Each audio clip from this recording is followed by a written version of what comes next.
श्रीमान् वेंकटनाथार्यः कवितार्किककेसरी वेदान्ताचार्यवर्यो मे सन्निधत्तां सदा हृदि निद्रायितान् निगमवर्त्मनि चारुदर्शि प्रस्थानशक्तिरहितान् प्रतिबोध्य जन्तून् जीर्णत्तनन्दजडान्तमुखानिवास्मान् नेतुं मुकुन्द यतसेः दययाः सहत्वम् ரொம்ப அற்புதமாக இந்த விஷயத்தை எடுத்து காண்பிச்சார். அதாவது நாமெல்லாம் இன்னும் தூங்கிட்டே இருக்கோம்னு சொல்றேன்.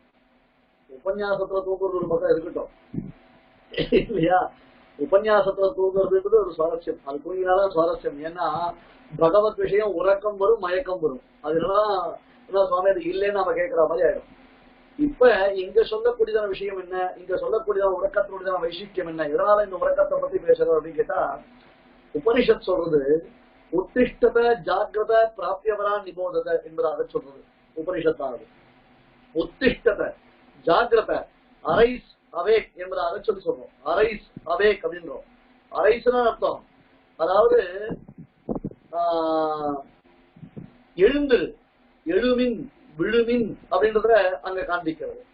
அப்ப உத்திஷ்டத எதை நாம் எந்த விஷயத்துல தூங்குறோம், எதுக்கு நாம தூங்குறோம் அப்படின்னு ஒரு கேள்வி கேட்டா பகவத் விஷயத்துல நாம தூங்குறோம்.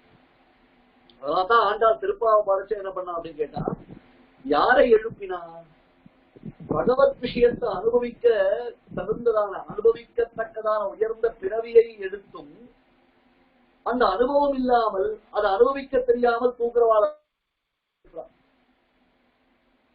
அவளுக்கு அதை அனுபவிக்க தெரியல. இப்பயும் மறுபடியும் ஒரே விஷயத்தை சொல்லிட்டு இருக்கோம். இந்த அலட்சமாவை நீங்க நினைக்க வேண்டாம்.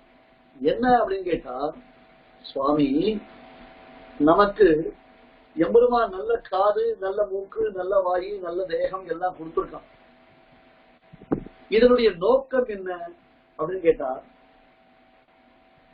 இந்த தேகத்தை கொண்டு பகவத் அனுபவத்தை நாம் அனுபவிக்க வேண்டும் இங்க இருக்கிற காலத்துல. அதன் பிறகு நமக்கு எந்த காலத்திலும் தேகத்தினுடைய அனுபவம் ஏற்படக்கூடாது.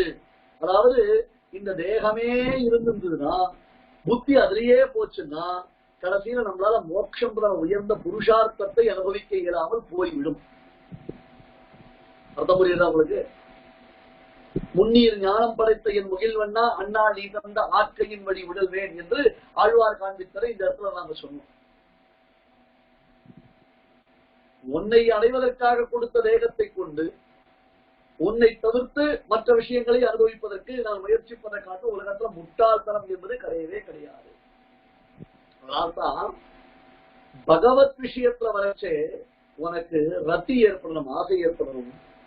பகவத் விஷயத்தை தவிர்த்து மற்ற விஷயங்கள்ல நீ ஆசையற்றவனாக இருக்கணும். அடுத்தது, உலகம் அனைத்தும் எந்த விஷயத்துல முழித்துக் கொண்டிருக்கிறதோ அந்த விஷயத்துல ஞானின்றவன் தூங்கணும். ஞானி எதுல ஜாகரணா இருக்கணும். ஜாகரணம் அர்த்தம் முழித்துக் கொண்டிருப்பது, ஜாகரூகன்னு அர்த்தம். ஞானி எந்த விஷயத்துல அலர்ட்டா இருக்கணும் அர்த்தம். அதுல ஜாகரணனா இருக்கானோ அந்த விஷயத்துல உலகம் தூங்கிக் கொண்டே இருக்கிறது. நமக்கு இது ஒரு நல்ல வாய்ப்பு. அன்பர்களே, இதை நல்லா புரிந்து கொள்ளுங்கள். வாய்ப்போ இது ஒப்ப மற்றில்லை வாருங்கள். ஏதோ ஆள் சேர்க்கிறா, கூட்டத்தை சேர்க்கறதுக்கோசம் யோசிக்கிறான்னு நினைச்சுக்காரு. இது அப்படி அவசியம் கிடையாது. ஆனால் இன்னைக்கு இருக்கக்கூடிய காலகட்டத்துல ராமாயண உபன்யாசம் பண்றோம், மகாபாரத உபன்யாசம் பண்றோம், பாகவத ஜனங்களுக்கு ஏதோ ஒரு விதத்துல பக்தி வந்துடுது. அது ஒன்றும் சந்தேகம் இல்லை. நாஸ்திகனுக்கெல்லாம் கூட பக்தி இருக்கு. சில பேர் வெளிப்படுத்துறா, சில பேர் வெளிப்படுத்தாமல் இருக்கா. எப்படி அவளுக்கு பக்தி வந்தது? பக்தி வந்தது என்ன மிராக்களா? ஒரு மிராக்களும் இல்ல. அவனுக்கு ஆபத்து, பயம், ஏதாவது ஒரு தேவை வந்ததுன்னா அந்த தேவையை நிறைவேற்றிக் கொள்வதற்கு எம்பெருமானிடத்துல போய் பிரார்த்திக்கிறதா ஒரே வழியில அவ புரிஞ்சுட்டு இருக்கா, எல்லாரும் புரிஞ்சுட்டு இருக்கா. அதனால பக்தியை நாம சொல்லி தர வேண்டிய அவசியம் இல்லை. ஆனால் இன்னைக்கு நாம சொல்லிக் கொடுக்க வேண்டிய விஷயம் பிரபத்தி. இன்னைக்கு உபன்யாசத்தை ரொம்ப ஷார்ப்பா கவனிங்க. ஏன்னா பக்தி பிரபத்தி ரசவா பகவன்ஸ்ததுக்தி தன்னிஷ்ட சம்சய இதீவ விகல்பியமானம். அந்த ஸ்லோகம் தான் இன்னைக்கு முக்கியமான ஸ்லோகம்.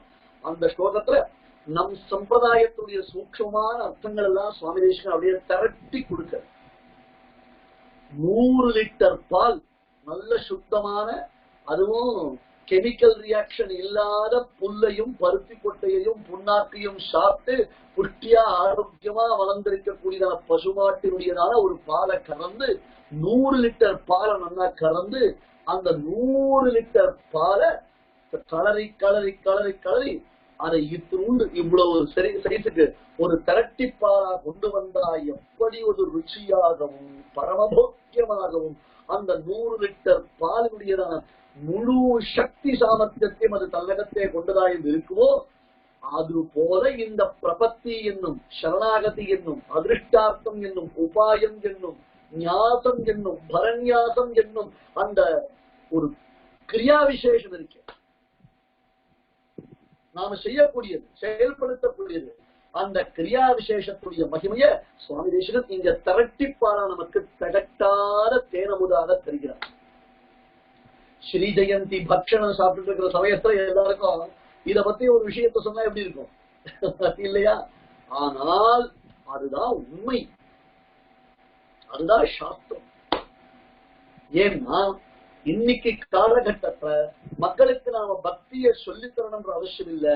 அவர்களுடைய தேவைகளை நிறைவேற்றிக் கொள்வதற்கு பக்தி என்பது தானாக சித்தித்து விடுகிறது.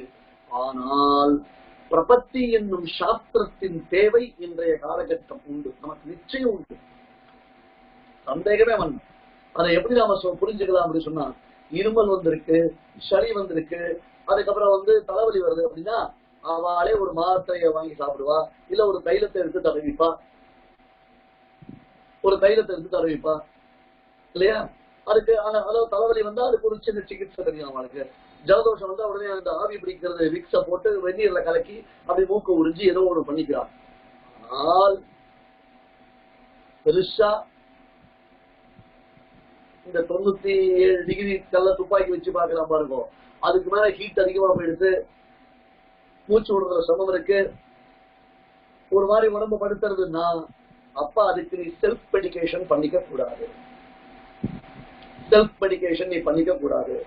அந்த சமயத்துல நீ என்ன பண்ணணும் அப்படின்னு பார்த்தா, நீ ஒரு தேர்ந்த வைத்தியரிடத்துல போய் தான் உனக்கு தேவையான சிகிச்சைகளை எடுத்துக்கொள்ள வேண்டும் சொல்லும் போது, அது போல பக்தி செய்வதற்கு, அதாவது இன்னைக்கு நாம் பெருமாளிடத்துல போய் சேவிச்சு அவரை பிரார்த்தித்து அவரிடத்துல சில பலன்களை பெறுகிறோம் அல்லவா, அந்த பக்தி செலுத்துவதற்கு யாரும் உபதேசிக்க வேண்டிய அவசியம் இல்லை. ஆனால் பிரபத்தி செய்ய வேண்டும், பிரபத்தி செய்து கொள்ள வேண்டும் என்றால் அந்த பிரபத்தியின் மகிமைகளை நாம் தெரிந்து கொள்ள வேண்டும். நம்முடைய சம்சார வியாதி செல்ஃப் மெடிகேஷனால நீங்காது. நமக்கு வந்திருக்கிறது பெரிய வியாதி. எருத்து கொடியானும் பிரமனும் இந்திரனும் மற்றும் ஒருத்தரும் இப்பிறவி நோய்க்கு மருந்தறிவாரும் இல்லை. இன்னி வரையிலும் இன்னும் இந்த நோய்க்கு யாரும் மருந்து கண்டுபிடிக்கல சொல்றாலும் உண்டா இல்லையா? ரஷ்யான்றா, அமெரிக்கான்றா, ஜப்பான்றா, இந்தியான்றா, ஆப்பிரிக்கான்றா, ஒவ்வொருத்தரும் ஒவ்வொரு ஊர்ல இதை கண்டுபிடிச்சுட்டா அதை கண்டுபிடிச்சுட்டான்றா. அதே மாதிரி தான் சம்சாரம் என்னும் நோய்க்கு எருத்து கொடியானும் பிரமனும் இந்திரனும் மற்றும் ஒருத்தரும் இப்பிறவி நோய்க்கு மருந்தறிவாரும் இல்லை. யாரும் இந்த சம்சாரம் வியாதிக்கு அவர்களுக்கு மருந்து தெரியாது. இதுவரையிலும் இது யாருக்கும் புரியல, அது தெரிஞ்சுக்கல. அப்புறம்தான் ஒரு சயின்டிஸ்ட் ஒருத்தர் இருக்கார், ஒரு ஸ்பெஷல் டாக்டர் ஒருத்தர் இருக்கார். அவருடைய மெடிசனே ரொம்ப அற்புதமான மெடிசன். என்ன அப்படின்னா, சாதாரணமா டாக்டர் பிரிஸ்கிரிப்ஷன் எழுதி கொடுத்தாரோ நமக்கு புரியாது, டாக்டர் பிரிஸ்கிரிப்ஷன் எழுதி கொடுத்தா நமக்கு புரியாது. இங்க மருந்தும் அவரே மருத்துவம் அவரே. மருத்துவனாய் நின்ற மாமணிவண்ணா, மருந்தும் அவனே மருத்துவனும் அவனே. என்ன ப்ராப்ளம் தெரியுமா நம்ம கிட்ட? யாரோ ஒருத்தன் தன்னுடைய மூளையை யூஸ் பண்ணி ஒரு மிகப்பெரிய ஆராய்ச்சி பண்ணி, நான் இந்த மருந்தை கண்டுபிடிச்சிருக்கேன், இந்த மருந்தை நீங்க உபயோகித்து பாருங்கள், இது உங்களை குணப்படுத்துறதா இல்லையா பாருங்கள் அப்படின்னு சொல்லச்சு, அந்த மருந்தை நாம பயன்படுத்தாமலேயே, அதனுடைய தன்மைகளை தெரிந்து கொள்ளாமலேயே அதனுடைய பிரயோஜனம் என்ன என்பதை நாம் அறியாமலேயே கரெக்டா நாம் என்ன பண்றோம், இது செல்லாது, இது சரி கிடையாது, அது எப்படி நீ கண்டுபிடிச்சிருக்க முடியும், நாங்க ஒத்துக்க முடியாது, எங்க யாருக்கு இதை ஏத்துக்க முடியாது அப்படின்னு அந்த உயர்ந்த மருந்து கண்டுபிடிக்கப்பட்டிருப்பினும் நாம் நம்முடைய ஆக்கிரகத்தினால நம்முடைய அறியாமையினால அதனை விளக்குகிறோம், அதனை ஏற்க மறுக்கிறோம் அல்லவா. அதே போன்றுதான் அற்புதமான இந்த சரணாகதி என்பதை பரமாத்மா அளித்திருக்கிறான். அது உயர்ந்த மருந்து. அந்த மருந்தை ஒரு தடவை உபயோகப்படுத்தினா போறோம், அதனால நமக்கு சகல சௌபாகியங்களும் சகல க்ஷேமங்களும் சித்திக்கும்னு சொன்னா அதை புரிஞ்சிக்காம அதை தெரிஞ்சிக்காம அது என்ன ஏதுன்னு நம்ம யோசிச்சு கூட பார்க்காமல் அதெல்லாம் முடியாது, எங்களுக்கு அது கிடையாது, இது முடியாது, அது பண்ண மாட்டோம், இதை பண்ண மாட்டோம்னு சொல்றோமே, அப்படிப்பட்ட நாமெல்லாம் யார் அப்படின்னு கேட்டா அதுதான் உறக்கத்தில் உள்ளவர்கள். அதுதான் அந்தேனைவ நீயமானாக யதாந்தாக, அந்தேனைவ நீயமானாக யதாந்தாக. ஒரு குருடனால் வழிநடத்தி செல்லக்கூடிய ஏனைய குருடர்களை போன்று நாமும் அதை தெரிந்து தெளிவாக தெரிந்து கொள்வதும் இல்லை, நாம் அதை குறித்து முயற்சிப்பதும் இல்லை. அதைதான் போன வாரம் உபன்யாசத்துல ஒரு திருஷ்டாந்தம், ஒரு எக்ஸாம்பிள் உங்களுக்கு சொன்னேன். மருந்து கண்டுபிடிச்சாச்சுன்னா அதை உபயோகப்படுத்துறதை விட்டுட்டு நான் இன்னும் கப்பாசோரா குடிநீர் குடிச்சுட்டு இருக்கேன், கைகால் வளர்ந்துட்டு இருக்கேன், அதெல்லாம் பண்ணேன். ஆனா வேக்சினேஷன் பண்ணிக்கோ, வேக்சினேஷன் பண்ணிக்கோ அப்படின்றதா இந்த பிரபத்தினுடையதான ஒரு காரியம். அதனால முடவனை போல, குருடனை போல, ஊமையை போல, செவிடனை போல, ஆழ்ந்து உறங்கி மூர்ச்சையில் இருப்பவனை போல நாம் இந்த சம்சாரத்தில் தவித்துக் கொண்டிருக்கிறோம். அதான் தேவப்பெருமாளிடத்துல பகவத் ராமானுஜருக்காக பிரார்த்தித்தார். யாரு? ஆளவந்தார். இன்னைக்கும் காஞ்சிபுரத்துல பெருமாளை சேவிச்சுட்டு அப்படி வெளியில வந்துட்டு அந்த கருடன் சன்னதியில இருந்து ஒரு பக்கம் பிரதட்சிணம் பண்ணணும்னு சொன்னா அந்த பிரதட்சிணத்திற்கு மடைப்பள்ளி பிரதட்சிணம் என்பதாக பெயர். ஆமா, சரணாகதி சாஸ்திரம் அது. மடப்பள்ளி பிரதட்சிணம் பேரு. ஸ்ரீவைஷ்ணவ சம்பிரதாயத்துல மடைப்பள்ளிக்கு அவ்வளவு பிராதானியம் உண்டு. உங்களுக்கு ஒரு விஷயம் தெரியுமா? சுவாமி தேசிகன் புரட்டாசி சிரவணத்துக்கு, தூப்புல் தேசிகன் தேவப்பெருமான் மங்களாசாசனத்துக்கு எழுந்துள்ளக்கூடிய சம்பந்தம் அந்த சமயம். அப்ப தேசிகன் என்ன பண்ணுவார் தெரியுமா? மடைப்பள்ளி உள்ள எழுந்தருளி அந்த மடைப்பள்ளிக்குள்ள இருக்கக்கூடிய மடைப்பள்ளி நாச்சியா இருக்காளே அவளை மங்களாசாசனம் பண்றார். இந்த சரணாகதி தீபிக ஸ்லோகத்தை சொல்லி ஸ்தோத்திரத்தை சொல்லி பத்மாபதே ஸ்துதிபதேன விவச்சமானம் பஷ்யந்திக பிரபதய பிரவணாமஹாந்தா பிரபதன பிரவணாமஹாந்தா மத்வாக்கிய சம்பலிதமப்பி ஜலத்சோம் மான்யம் யதீஸ்வர மகாநக சம்பிரதாயம் என்று மடைப்பள்ளியுள் வந்தவனும் எங்கள் வார்த்தையுள் மன்னியரே என்று அந்த மடைப்பள்ளி நாச்சியார சுவாமி தேசிகன் மங்களாசாசனம் பண்றாங்க. மடப்பள்ளி இருக்கிறதுனால அந்த பிரதட்சத்துல அப்படி வந்தோம்னா இப்படி முதல்ல கருடன் சன்னதி நேர துசும்மன் எடுத்திருப்பார். காஞ்சிபுரம் போயிருக்கோ இல்லையோ, சேவிச்சிருக்கோ இல்லையோ, இனிமே சேவிங்கோ. பெருமாளை பார்த்துட்டு வந்தேன்னு சொல்லாதீங்க, சேவிச்சுட்டு வந்தேன்னு சொல்ல கத்துக்குவோம். அப்பதான் இந்த அனுபவம் ஏற்படும். இதெல்லாம் அந்த அனுபவம் சித்திக்காது. என்னன்னா அந்த கருடன் சந்தைக்கு நேர துசும்மன் எடுத்திருப்பார். இப்ப நீங்க பெருமாளை சேவிச்சுட்டு வெளியில வந்தோடனே ஒரு பிரதட்சணம் பண்றேன்னு வச்சுக்கோங்க. அங்க திருவனந்தாழ்வான் சன்னதி ஒண்ணு உண்டு. திருவனந்தாழ்வான் சன்னதி, அதற்கு நேர கரியமாணிக்க பெருமாள் சன்னதி. இந்த ரெண்டு சன்னதி தான் அந்த சைடுல இருக்கும். லக்ஷ்மி நேத்ரோத்பலஸ்ரீ சதத பரிச்சயா ரேஷ சம்பர்த்தமான நாபி நாளி கலிங்கன் மதுகர பட்டலீ தத்த ஹஸ்தாவலம்பா அஸ்மாகம் சம்பதோகான் அவிரல துளசீதாம சஞ்சாத பூமா காளிந்தி காந்திஹாரி கலையதோபுஷ காளிமா சைத்தபாரே என்பதாக தத்துவமுக்தா கலாபத்தின் மங்கள ஸ்லோகத்தில் சுவாமி தேசிகன் இந்த ஸ்லோகம் சாதிக்கிறது. கரியமாணிக்க பெருமாள் விஷயமான ஸ்லோகம். அப்படியே ஏற்கனவே கருப்பா இருக்கக்கூடிய பெருமாள், பெருமாளுடைய திருநாமமே கரிய மாணிக்கம் இல்லையா? கரிய மாணிக்கம். அந்த கரிய மாணிக்க பெருமானுடைய திருமேனி மேலும் கருப்பானதற்கு என்ன காரணம் என்றால் பூயஷாமா. அந்த ரெண்டு பக்கமும் லக்ஷ்மி நேத்ரோத்பலஸ்ரீ சதத பரிதயார் ஏஷ சம்பர்த்தமானஹா, மைத்தடன் கன்னியான அந்த மகாலட்சுமி தாயார் அப்படி எங்க வரதன் எவ்வளவு அழகு, எங்க வரதன் எவ்வளவு அழகு அப்படின்னு அந்த வரதனை தன்னுடைய கண் பார்வையினால் அப்படி பார்த்து பார்த்து ரசிக்கிறார். அவளுடைய கண் கருவிழியின் கருமையினாலேயும் பெருமானுடைய துளசி மாலையினாலேயும் அந்த ஏற்கனவே இருக்கக்கூடிய பெருமேனி இன்னும் கருமையானது என்று சாதிக்கிறார் சுவாமி தேசிகன். அந்த பிரதட்சிணத்திற்கு மடைப்பள்ளி பிரதட்சிணம் என்பதாக பெயர். அப்படியே நின்று நிதானமா அந்த பிரதட்சணம் வரைச்சே அங்க நிறைய சம்பவங்கள் நடந்திருக்கு. அடியனுடைய அந்த சரித்திர நாவல் நீங்க கூட சில பேருக்கு தெரிஞ்சிருக்கலாம்.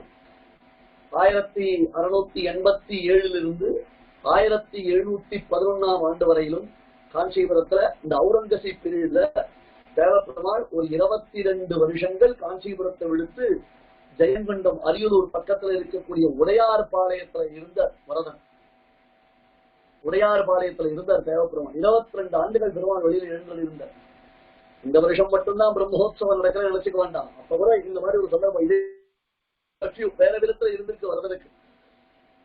அப்பதான் போதேந்திராள் பங்காரு காமாட்சிய அங்க கொண்டு போனார். அவர் தஞ்சாவூர்ல இருந்துட்டார். ஏகாம்பரேஸ்வரர், அதே மாதிரி நம்ம ஸ்ரீமுஷ்டம் பூவராகன், இவெல்லாம் உடையார்பாளையத்துல எழுந்தல் இருந்தா. அந்த உடையார்பாளையம் ஜமீன்ல எழுந்தல் இருந்தா.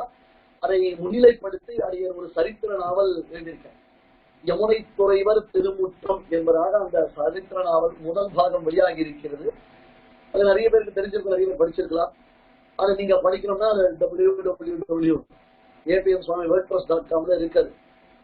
உங்களுக்காக நிறைய புத்தகங்கள் எழுதி வச்சிருக்கேன். சம்பிரதாயபரமாக எழுதி வச்சிருக்கேன், சரித்திரபரமாக எழுதி வச்சிருக்கேன். இப்ப ஏன்னா அந்த இடத்துல நடந்த சரித்திர சம்பவங்கள் அநேகங்கள் உண்டு, நிறைய இருக்கு. அந்த இடத்துல நடைபெற்றதான சரித்திர சம்பவங்கள் ஆயிரக்கணக்கில் இருக்கு. இப்ப மடைப்பள்ளி இருப்பதினால் மட்டும் அதற்கு மடைப்பள்ளி பிரதட்சணம்னு அர்த்தம் இல்லை. சம்பிரதாயம் ரட்சிக்கப்பட்ட காரணத்தினால் அதற்கு மடைப்பள்ளி பிரதட்சணம் வேணும். அது என்ன சம்பிரதாயம் ரட்சிக்கப்பட்டது அப்படின்னு கேட்டா, காஞ்சிபுரத்துல சுவாமி ராமானுஜர் எழுந்தொழி இருந்த காலத்துல ஸ்ரீரங்கத்துல தனக்கு பிறகு ஒரு தலைமை ஏற்பட வேண்டும் என்பதாக ஆசைப்பட்டார் சுவாமி ஆளவந்தார். நான் அவுட் ஆஃப் த கான்டெக்ஸ்ட் போகவே இல்லை. இப்ப இந்த ஸ்லோகம் என்ன உண்டோ, நித்ராகிதான் நிகமவர்ப்பணின்னு, அந்த தூங்கிக் கொண்டிருப்பவர்களை எப்படி பெருமாள் பிரபோதனம் பண்றார், அதனால ஏற்படக்கூடிய விளைவுகள் என்னன்றதான் அந்த ஸ்லோகத்தினுடைய அனுவாதத்துக்குத்தான் இந்த கதையை சொல்றேன். அதனால நீங்க ஃபாலோ பண்றீங்களோ இல்லையோ, நான் ஃபாலோ பண்ணிட்டு இருக்கேன். எந்த சீக்வன்ஸ் அப்படின்றத நான் ஃபாலோ பண்ணிட்டு இருக்கேன். அதனால உங்களுக்கு சொல்றேன். இது ரொம்ப முக்கியமான ஒரு சம்பவம், சரித்திர சம்பவம். ஆளவந்தார் தனக்கு பிறகு ஸ்ரீரங்கத்துல இந்த ஸ்ரீவைஷ்ணவத்திற்கு ஒரு தலைமை பொறுப்பு ஏற்க வேண்டும் என்னும் ஒரு ஆசை. இந்த ஆளவந்தார் 80 திருநக்ஷத்திரத்துலதான் ஆசிரம ஸ்வீகாரம் பண்ணிட்டார். 80 திருநக்ஷத்திரத்துல சன்னியாசம் பண்ணிட்டார் ஆளவந்தார். திருவரங்கத்துல நல்லா ஸ்ரீ வைஷ்ணவ சமிருத்தி இருந்தது. ஆனால் அத பாரதம் முழுக்க பிரச்சாரம் பண்ணணும்.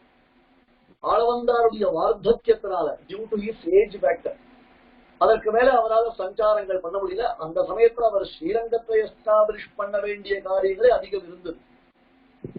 ஏன்னா இந்த சம்பவங்கள் எல்லாமே 1000 வருஷத்துக்கு முன்னாடி அந்த கால சூழ்நிலைகளை மனசுல வாங்கிக்கோங்க. அத்தகைய காலகட்டம் எப்படி இருந்திருக்கு. இப்ப இருக்கிற மாதிரி கம்யூனிகேஷன் கிடையாது. மறுபடியும் சொல்றேன், இன்னைக்கு நமக்கு இருக்கக்கூடிய வாட்ஸ்அப், இப்ப ஒரு பக்கம் யூடியூப்ல உபன்யாசம், ஒரு பக்கம் எஃப்சிசில உபன்யாசம், 2 பக்கம் சைமல்டேனியஸா உபன்யாசம் பண்ண முடியுது நம்மளால. இங்க ஒரு 200 பேர், அங்க ஒரு 200 பேர் பாக்குறதுக்கு முடியறது. ஆனால் அப்ப ஏதாவது ஒரு சமாச்சாரம் ஸ்ரீரங்கத்துல இருந்து காஞ்சிபுரத்துக்கு சொல்லி அனுப்பணும்னா ஒருத்தர் அங்க இருந்து டிராவல் பண்ணி வரணும். வழியில அவருக்கு எத்தனையோ சங்கடங்கள் உண்டு, எத்தனையோ சிரமங்கள் உண்டு. அதெல்லாம் தாண்டி அவர் டிராவல் பண்ணி காஞ்சிபுரத்துக்கு வந்து அந்த காரியத்தை முடிச்சுட்டு, அதுக்குள்ள அவர் பார்க்க வந்த வியக்தி, அவர் பார்க்க வந்த பர்சன் இருக்காரோ இல்லையோ, அயமாந்திவே அவருக்கு மெசேஜ் அனுப்ப முடியுமா, கடுதாசி போட முடியுமா, போன் பண்ண முடியுமா, வாட்ஸ்அப் கால் பண்ண முடியுமா, என்ன பண்ண முடியும்?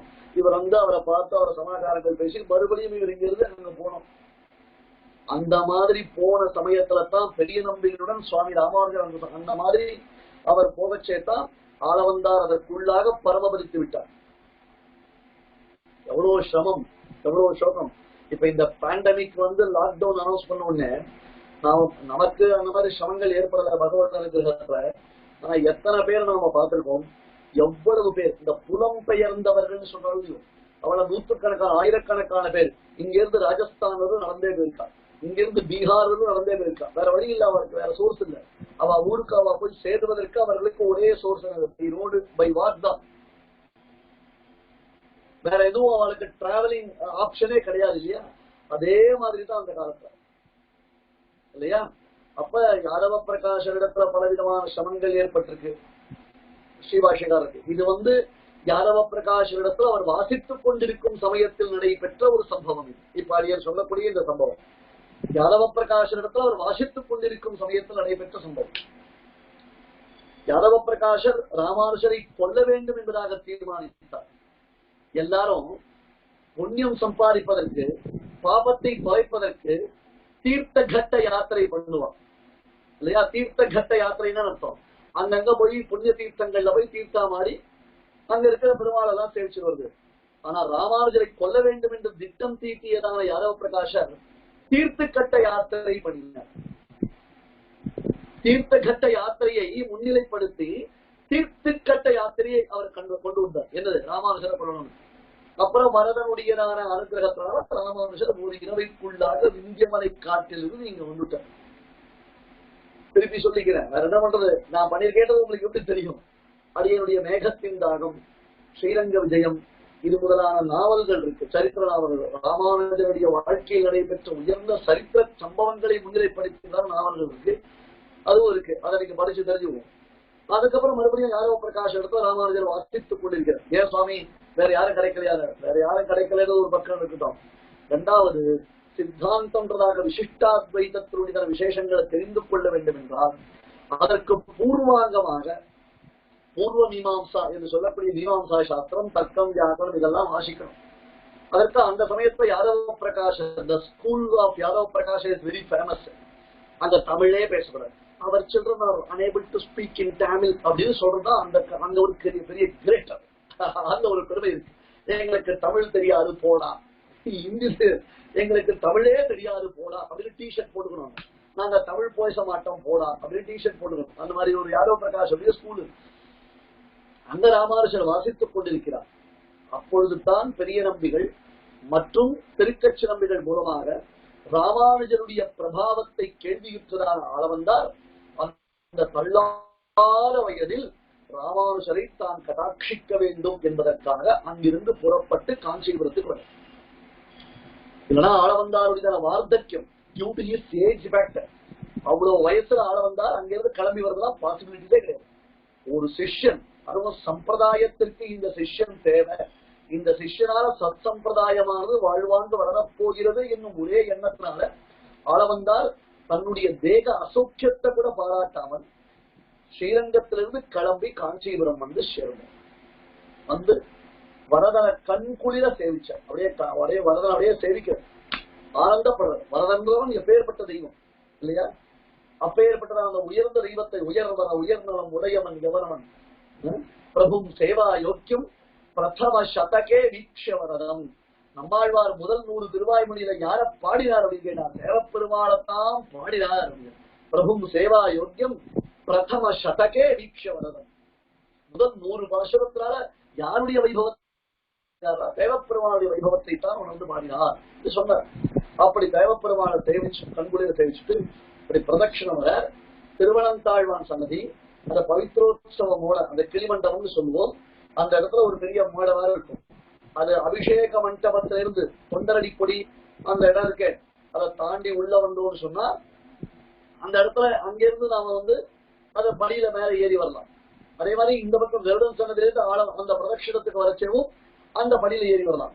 அது மேல அந்த ஆளவந்தார் ஏறி நிக்கிற நேர புண்ணிய போட்டி விமானம் சேவையார். அந்த இடத்துல நேர புண்ணிய போட்டி விமானம் அந்த இடத்துல சேவையாகுது. அங்க இருந்து அந்த புண்ணிய போட்டி விமானத்தை சேவிக்கிறார். அப்ப யாதவ பிரகாஷரும் ராமானுஜரும் வருகிறார்கள். எங்க? அந்த மலைப்பள்ளி பிராகாரம் சொல்ற போது அந்த பிரதட்சணம் அந்த இடத்துல யாதவ பிரகாஷரும் ராமானுஜரும் வருகிறார்கள். யாதவ பிரகாஷர் பெரிய ஆச்சாரிய புருஷர், அப்படியே சிஷ்யா விஷயம் அப்படின்னு அந்த பந்தா, அது பெரிய விஷயம் இல்லையா? ஆச்சாரியாரா இருக்கணும்னா கொஞ்சம் பந்தா, வழிவிட்டு முன்னாடி எங்க சுவாமி வர அப்படின்னு ஒரே ஒரு சுவாமி வர வழிவிடுங்கோ, அந்த மாதிரி ஏதோ ஒன்று சொல்ல வச்சுக்கணும். அந்த மாதிரி ஒரு பந்தாலாம் காமிச்சுக்கணும். 2-3 சிஷ்யா 4-5 சிஷ்யா புடை சூழ. ஆனா அவர் அப்படி என்ன பண்ணாரு? ராமானுஜர் தோல்ல கைய போட்டு யாதவ பிரகாஷர் வர அந்த கோஷ்டி தெரியுது. இதுல மேல ஆளவந்தார், பெரிய நம்பிகள், திருக்கட்சி நம்பிகள், இவா 3 பேர் நின்று இருக்க. ஆளவந்தார் தான் ஒன்னும் ஆர்ப்பாட்டம் பண்ணணுன்ற அவசியம் இல்லையா? அவருக்கு அதெல்லாம் அவசியமே கிடையாது. ஆர்ப்பாட்டம் பண்ணணுன்ற தாற்பயமே அவருக்கு கிடையாது. நம்ம சம்பிரதாயத்துல எந்த ஆச்சாரியாலும் தங்களை போக்கஸ் பண்ணிக்க, அவ இருக்கச்சே பூர்வாச்சாரியர்கள் தான் போக்கஸ் பண்ணார். ஸ்ரீபாஷ்யக்காரர் ஆளவந்தாரத்தான் பிரசித்தியா பேசுறார், ஆளவந்தாருடைய பெருமையத்தான் பேசுறார். ஆளவந்தார் பிதாமகம் நாதமுனின் விலோக்கிய என்பதாக தன்னுடைய தாத்தா நாதமுனிகளுடைய பெருமையை தான் பேசுறார். சொப்பிரபாவத்தை பேசிக்கிறது அது அவளுக்கு விருப்பமும் இல்லை. அந்த பாட்டுக்கு வந்துட்டு பெருமாளை சேவிச்சுட்டு போகணும் தான் ஒரு வேலை தவிர்த்து கியாதி லாப பூஜா விமுக இருக்கிறவா. பெருமாளை சேவிச்சுட்டு இங்க வந்து நிக்கிற அந்த ஓட்டி போறது ஆள வந்தார் சொல்ற. இதுல இளையாழ்வார் யாரு அப்படின்னு கேட்க, இளையாழ்வார் யார் அப்படின்னு கேட்க. அதோ யாதவ பிரகாஷர் தோல்ல கைய போட்டு வராரு, அந்த சிறு பிள்ளைதான். ஆள வந்தாருக்கு அப்பயே மோர் தென் 100 இயர்ஸ் வச்சுக்கோங்க. அப்படி கண்ணை சுடுக்கி பாக்குறாரு. பார்த்தா அந்த முகத்துல ஒரு தேஜஸ் தெரியும், அந்த முகத்துல ஒரு தேஜஸ் தெரியும். பாஷ்யக்காரர் இவர் சம்பிரதாயத்துக்கு இவர் தான் அப்படின்றது தெரியப்படுது. ராமானுஜ தரிசனம்னு யார் பேர் வச்சா? பெரிய பெருமாள் ஸ்ரீ ரங்கநாதன் இதற்கு தன் தரிசனம், ரங்கநாதன் தரிசனம், நாராயண தரிசனம், விட்டு தரிசனம்னு பேர் வைக்கல, ராமானுஜ தரிசனம்னு பேர் வச்ச. ரங்கநாதன் பேரு அதான் பெருமை. அது போல அவரை பார்த்த உடனே இவர் மனசுல ஒரு ஆனந்தம், ஒரு சந்தோஷம் ஏற்படுறது. அப்படியே கொண்டாடுறாரு. அந்த உத்து பார்க்கச்சே இவர் மனசுல ஒரு ரிசம்பிளன்ஸ், ஒரு ஷேடோ அடிக்கிறது. என்ன அப்படின்னு கேட்டா, இந்த முகத்தை நாம எங்கேயோ பார்த்திருக்கோமே, நமக்கு ரொம்ப ரொம்ப ரொம்ப நமக்கு பரிச்சயம், ரொம்ப நமக்கு தெரிஞ்ச ஒரு பேசா இருக்கு. சில பேரை பார்த்தோம்னா நமக்கு இது ஃபெமிலியர் அப்படின்னு சொல்லுவோம் இல்லையா, ஃபெமிலியாரிட்டி சொல்றோம். இவன் முகத்தை நம்ம பார்த்திருக்கோம், எங்கேயோ பார்த்திருக்கோமே, நமக்கு தெரிஞ்ச பேசா இருக்கே நம்ம சொல்ல முடியும். அந்த மாதிரி இந்த இடத்துல தெரிஞ்ச முகமா இருக்கு அப்படின்னு சொல்லி இவர் யோசிச்சுட்டு இருக்கார். யோசிக்கச்சே அவருக்கு ஆளவந்தாருக்கு ஒரு விஷயம் புலப்படுகிறது. என்ன விஷயம் புலப்படுகிறது அப்படின்னு சொன்னா, ஆளவந்தாருடைய திருவாராதனத்தில் எழுந்தல் இருக்கக்கூடிய ஒரு திவ்யமங்கல விக்கிரகத்தினுடைய ரிசம்பிளன்ஸ் இங்க தெரியாது. அது யாருன்னா மதுரகவி ஆழ்வார். நம்மாழ்வாருடையதான திவ்யமங்கல விக்கிரகத்தை தான் பிரதிஷ்டை பண்ணணும் என்பதற்காக ஆசைப்பட்டு அந்த தாமிரபரணி நதி ஜலத்தில் சில பல மூலிகைகள் பச்சிலைகளை இட்டு அந்த தீர்த்தத்தை காய்ச்சி அதுல இருக்கிற தாமிரத்தை, இது வந்து என்னது, திஸ் இஸ் பேஸ்ட் ஆன் என்னது, வேதாந்தா இன்ஸ்டிடியூட், வேதாந்தா இண்டஸ்ட்ரி. இது தாமிரபரணி நதிக்கரையில வேதாந்தா குழுமத்தினுடைய தாமிரத்தை பிரித்து எரிக்கக்கூடியதான, காப்பரை பிரித்து எரிக்கக்கூடியதான ஃபேக்டரின்றது மதுரகவி ஆழ்வார் காலத்திலேயே எஸ்டாப்ளிஷ் ஆயிடுச்சு. சரியா? நான் குரு பரம்பரையை மட்டும்தான் சொல்றேன், குரு பரம்பரையினுடைய ரெஃபரன்ஸ் மட்டும்தான் எடுக்கிறேன். ரைட்டா? the group companies of Vedanta அப்படின்னு சொல்றோம் இல்லையோ, யாரு? வேதாந்தம் தான் அர்த்தம். வேதாந்தம் ஆச்சரியமான பிரம்ம லட்சணத்தை, பிரம்ம தத்துவத்தை உணர்ந்தவர்கள். சரியா? இத பத்தியும் ஒரு ஆர்டிகல் எழுதியிருக்கேன் அரியனுடையதான பிளாக்ல.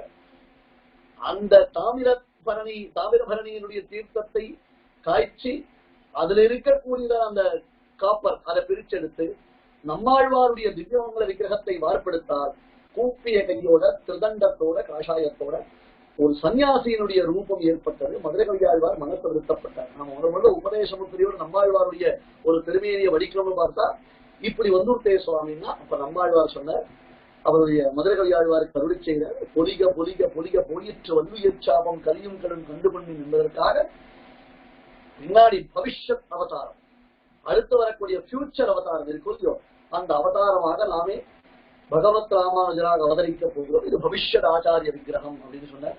அதன் பிறகு தெளிந்த மதுரகவி ஆழ்வார் மீண்டும் அந்த தாமிரபரணி தண்ணீரில் இருந்து நம்மாழ்வாருடைய திவ்யமங்கல விக்கிரகத்தை வார்ப்பெடுத்தார் என்பது குரு பரம்பரை. அப்ப ஆளவந்தார் அந்த பவிஷ்யதாச்சாரியதா விக்கிரகத்தினுடைய திருமுக மண்டலத்தினுடைய ரிசம்பிளன்ஸ், அந்த கெமிஸ்ட்ரி, அந்த வாடிக்கும் அந்த ரிசம்பிளன்ஸை பார்த்து, ஆஹா இவனே ஆ முதல்வன், இவனே ஆ முதல்வன். யாரு? ஸ்ரீபாஷ்யக்காரர் இளையாழ்வார் திருநாமம், ராமானுஜன் திருநாமம் இல்லையா, அங்கேயே இவனே நம் சம்பிரதாயத்தின் பிரவர்த்தகன், இவனே நம் சம்பிரதாயத்தின் கூட்டஸ்தன், நம் சம்பிரதாயத்தை வளர்ப்பவன் என்று அங்கேயே ஸ்ரீபாஷ்யக்காரருக்கு மங்களாசாசனம் பண்ணி உடனே அந்த புண்ணியகோடி விமானத்தில் இருக்கக்கூடிய எம்பெருமான இங்கேருந்து பிரார்த்திக்கிறார் ஆளவந்தார். அந்த மேல புண்ணியகோடி விமானம் சேவையாரதோ இல்லையோ, அதுதானே சேவிச்சிருந்தார். அப்பதானே இதுல யாதவ பிரகாஷோட சேர்த்து இளையாழ்வார் வந்தாருன்னு நம்ம பார்த்தோம் இல்லையோ. அந்த சீக்வன்ஸ் ஞாபகம் போலியோ அதை இங்க பாக்குறாரு. யஸ்ய பிரசாத கலையா பதிரா ஸ்ருணோதி பங்கு பிரதாவதி ஜவேன ச பக்தி மூகா அங்க பிரபஷ்யதி சுதம் லபதே ச வந்தியா தம் தேவமேவ வரதம் சரணம் பிரபத்யே சரணம் கதோஸ்மி. அங்கேயே தேவப்பெருமாள் இடத்துல சரணாதி பண்றது. நம்ம ஸ்ரீரங்கத்துக்கு திரும்பி போய் ரங்கநாதர் இடத்துல சரணாதி பண்ணலான்னு யோசிக்கிறோம். சம்பிரதாயத்தை காப்பாற்றணும் அப்படின்னு சொன்னா தேவப்பெருமாள் தான் ஆளவந்தாருக்கும் தெரியும். ஸ்ரீரங்கத்துக்காரரே அதை புரிஞ்சுட்டு இருக்கார். சம்பிரதாயம் ரட்சிக்கப்படணும், சம்பிரதாயத்திற்காக எப்பேற்பட்ட தியாகத்தையும் செய்வதற்கு யாரால முடியும், எப்பேற்பட்ட ஒரு தியாகத்தையும் சம்பிரதாயத்திற்காக செய்யறதுக்கு யார் சக்தி சாமர்த்தியம் பெற்றவர் அப்படின்னு கேட்டா அது தேவப்பெருமாள் தான் அப்படின்னு ஆளவந்தாருக்கு தெரியும். உடனே ஆளவந்தார் தேவப்பெருமாள் வரதனை அப்படி பிரார்த்திக்கிறார். சரணாகதி பண்றார் வரதனிடத்துல. யஸ்ய பிரசாத கலையா பதிரஹா ஸ்ருணோதி. ஹே வரதா, எந்த உன்னுடையதான அனுகிரகத்தினால, எந்த உன்னுடையதான ஒரு திவ்ய நியமனத்தினால அனுகிரகத்தினால காது கேட்காதவனுக்கு காது கேட்கிறதோ, காது கேட்காதவனுக்கு காது கேட்கிறதோ. யஸ்ய பிரசாத கலையா பதிரஹா ஸ்ருணோதி பங்கு பிரதாபதி. முடவன், காலே இல்லாதவன், கால இல்லாதவன் என்ன பண்றான், எழுந்து ஓடுறான். பங்கு பிரதாபதி ஜவேன ச பக்தி மூகா. வாய் பேச முடியாதவன் ஒருத்தன், வாயே இல்லாதவன். இப்ப என்ன எடுத்து வரதனுடைய அனுகிரகம் கிடைச்சது, வரதனுடைய கிருபை கிடைச்சது. அந்த வரதன் கிருபை கிடைச்ச மாத்திரத்துல அவன் பேசுற வேகத்தை லோகத்துல யாராலையும் ஃபாலோவே பண்ண முடியல, அப்படி பேசுறான். மூக்க கவி அப்படின்னு ஒரு கவி இருப்பார், மூக்க கவின்னு பேர் இருக்கு. ஆமா, அவர் ஊமன். அந்த மூக்க கவி வரதனை பிரார்த்திச்சு வரதனை சேவிச்ச காரணத்தினால அவருக்கு நல்ல வாக்பாட்டமம் சிந்திச்சது என்பதனால அவர் வரதன் பேர்ல ஒரு கிரந்தம் பண்ணிருக்கார். அதற்கு மேல அவர் தான் காமாட்சி அம்பாள் பேர்ல மூக்க பஞ்சசதி என்பதாக 500 ஸ்லோகங்கள் பண்ணிருக்கார். மூக்க பஞ்சசத்தின்னு பேரு அந்த காமாட்சி அம்பாள் பேர்ல. அந்த ஊமை, பேச தெரியாதவருக்கு எப்படி லாங்குவேஜ் ஸ்கில் வந்தது அப்படின்னா வரதனுடைய அனுகிரகமா. பங்கு பிரதாபதி ஜவேன ச பக்தி மூகா அங்க பிரபஷ்யதி. கண்ணு தெரியாதவனுக்கு கண்ணு தெரியாது, கண்ணு தெரியாத ஒருத்தர் இருக்கா, அப்பேற்பட்டவனுக்கு கண்ணு தெரியாது. பொறுத்தாழ்வானுக்கு கண்ணு தெரிஞ்சது ஒரு பக்கம் இருக்கட்டும், இந்த தாசரதி பேட்டைன்னு ஒண்ணு இருக்கு பூந்தமல்லி பக்கத்துல, போயிருந்தவல்லி பக்கத்துல. தாசரதி பேட்டைன்றது இன்னைக்கு நசரத் பேட்டை ஆயிடுச்சு. ஏற்கனவே உங்களுக்கு சொல்லியிருக்கேன், கலியன் சாவடி கரையான் சாவடி ஆயிடுச்சு, பிரிங்கி மலை பதங்கி மலையா ஆயிடுச்சு. கோதண்டராமனுடைய நந்தவனம் அது, நந்தம்பாக்கம்னு பேரு. கோதண்டராமன் நந்தஹா ஆனந்தஹா எம்பெருமானுக்கு தான் பேரு. அவனுடைய கஷேத்திரம் அது. அந்த கோதண்டராம பிரிங்கிங்கிற மகர்ஷி தவம் செய்து சாட்சாத்தரித்தார். அந்த பிரிங்கி மலை இன்னைக்கு பரங்கி மலை ஆயிடுச்சு. திருநீர் மலையில பெருமாளை சேவிக்க வச்சு மலையை சுத்தி தண்ணீர் தேங்கி இருந்தது. திருமங்கையாளர் 6 மாசம் வெயிட் பண்ணி சேவிச்சுட்டு போனார். அப்படி கலியன் இருந்த இடம் கலியன் சாவடி இன்னைக்கு கரியான் சாவடி ஆயிடுச்சு. அதே போன்றுதான் தாசரதி பேட்டைங்கிற அந்த ஊருக்கு.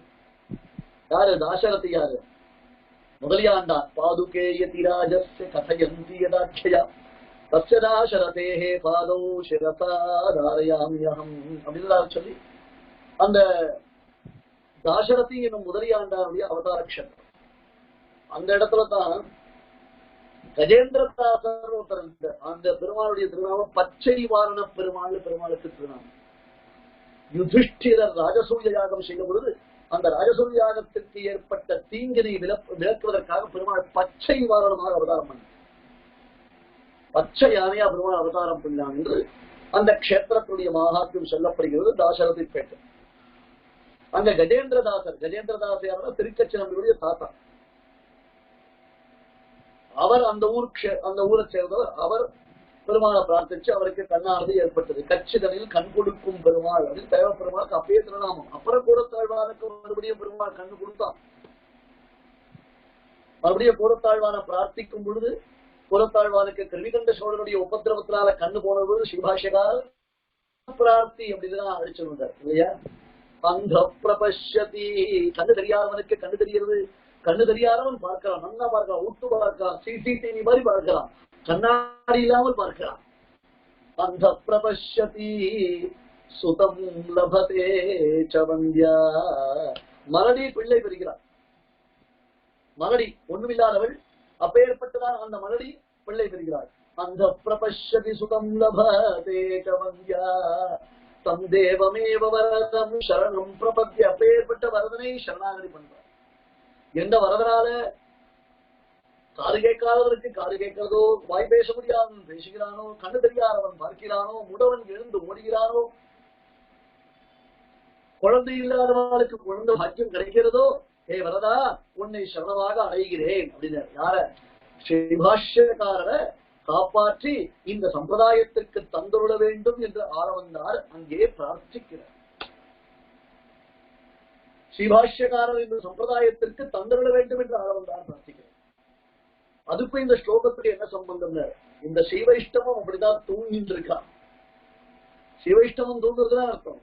யஸ்ய பிரசாத கலையா பதிரஹா ஸ்ருணோதி. சம்பிரதாய சம்பிரதாயத்துடைய விஷயங்களுக்கு காதல விழுறதில்லை. எத்தனையோ காசிப்லாம் காதல விழுது. அதை கூட இப்ப வதந்தின்னு சொல்றது கூட ஸ்டைல் இல்ல, காசிப் அப்படி சொல்லுவாங்க. Actually I heard and gossip அப்படின்னு, ஐ ஹர்ட் அண்ட் காசிப் அப்படின்னு சொன்னா அது ஒரு பெரிய பெருமை இல்லையா அவனுக்கு? இப்படி கண்ணு தெரியாமல், காது கேட்காமல், வாய் பேச முடியாமல், எழுந்து அதில் கலந்து கொள்ள முடியாமல், சம்பிரதாயத்தை அடுத்த ஜெனரேஷனுக்கு கொண்டு போய் சேர்க்க முடியாமல் அத்தனை பேரும் தனிச்சென்றிருக்கும் பொழுது ராமானுஷன் மூலமாகத்தான் இந்த சம்பிரதாயத்திற்கு ஏற்பட்டு இருக்கக்கூடிய கேடம், கேடம் அர்த்தம் கஷ்டம், கிளேஷம், வருத்தம் இல்லையா? வருத்தும் புறவிருள் மாற்றையும் பொய்கைப்பிரான் மறையின் செந்தமிழ், பொய்கைப்பிரான் மறையின் குருத்தின் குருளையும் செந்தமிழ் தன்னையும் கூட்டி உண்ட திரித்ததன் நெறித்ததென்று திருவிளக்கை தன் திருவுள்ளத்தே இருக்கும் பரமன் ராமானுஜன். உலகத்திற்கு வழிகாட்டணும், சரணாகதி மார்க்கத்தினால வழிகாட்டணும். யாரெல்லாம் அந்தர்களாக பதிதர்களாக நித்ரா அயிதான் நிகமவர்ப்பனி சாருதர்ஷி பிரஸ்தான சக்தி ரஹிதான் பிரதிபோத்ய ஜந்தூன், இப்படி தூங்கிண்டோ, துருண்டுண்டோ, கொட்டாவி விட்டுண்டோ, எழுந்தக்க முடியாமல், எப்படின்னா அந்த இதுல பார்க்கலாம். நீங்க பாகவதத்தினுடைய மகிமையில அற்புதமான ஒரு சரித்திரம் இருக்கு. த டேல்ஸ் ஆன் பாகவதா இல்லையா? பாகவதம் முழுக்க சொல்லணும், பாகவதத்தை முழுக்க ரசிக்கணும், வரியடவே ரசிக்கணும். பாகவதத்தை விண்டே பாகவத வினாலி திண்டே காரிட தினாலி தெலுங்குற ஒரு பழமொழி. சாப்பிடணும்னா வடை சாப்பிடணும், கேட்கணும்னா பாகவதம் கேட்கணும். விண்டே பாகவத வினாலி திண்டே காரிட தினாலி. கேட்கணும்னா பாகவதம் கேடு, சாப்பிடணும் வடையை சாப்பிடுங்க. அந்த மாதிரி பாகவதத்துடைய பெருமை சொல்லப்படும். அந்த பாகவதத்துல ஞானம் பக்தி வைராக்கியம், ஞானம் பக்தி வைராக்கியம். இதுல பக்தின்றவர் யாரு? தாய். ஞானமும் வைராக்கியமும் யாரு? பிள்ளைகள். அந்த கதை தெரியுமா உங்களுக்கு? இருந்தாலும் ஞாபகப்படுத்துற, இதை புரியணும். ஏன்னா இந்த ஸ்லோகத்துடைய அர்த்தம் ஸ்ரீபாஷ்யக்காரர் நம் சம்பிரதாயத்திற்கு செய்திருக்கக்கூடிய பரமோபகாரம் என்னன்னு தெரியணும். நான் இன்னைக்கு சொல்ல வந்ததான விஷயம் பக்தி பிரபத்தினுடைய வித்தியாசம் பார்ப்போம். நிபுணவாடைய சங்கல்பம், தேசியனுடைய திருவிழா. பக்தின்றவள் தாய், ஞானம் வைராக்கியம் அப்படின்றது என்னது? ரெண்டு பேரும் பிள்ளைகள். பக்தி இருக்கலாம், ஞானம் இருக்குமா, வைராக்கியம் இருக்குமா? தாய் இருக்கலாம், ஆனா தாய்க்கு ரெண்டு பிள்ளைகள் பிறக்குமா? இது கீழே சொன்ன விஷயத்தை பிறகு யோசிச்சு பார்க்கிறோம்.